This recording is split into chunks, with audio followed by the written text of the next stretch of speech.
Խնջլոզի պատրաստման տարբերակները շատ չեն։ Շատերս այն ուտում ենք խաշած վիճակում, սխտոր մածունով կամ քացախով։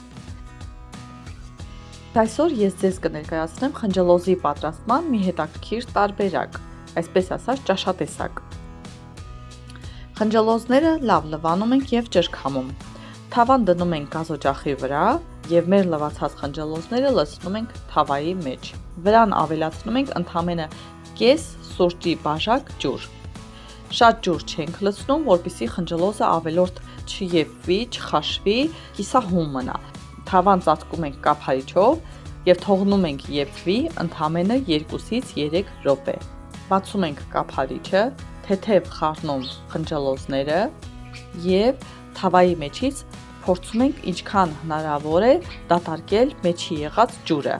Թավան նորից դնում ենք գազօջախին եւ թողնում ենք, որ թավայի մեջ եղած ջուրը հնարավորինս գոլորշիանա։ Այս ընթացքում կտրատում ենք կանաչ սոխը եւ լցնում խնջլոզի վրա։ Ավելացնում ենք 1 թեյի գդալ աղ եւ խառնում։ Ավելացնում ենք բուսական յուղ։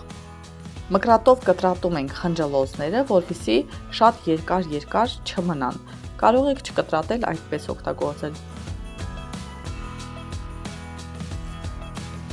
Եվ վերջում խնջլոզի վրա ջարդում ենք 3 ձու, ավելացնում մի փոքր սև պղպեղ։ Խառնում ենք, թողնում 1 րոպե եւ վերջ։ Մեր ուտեստը պատրաստ է։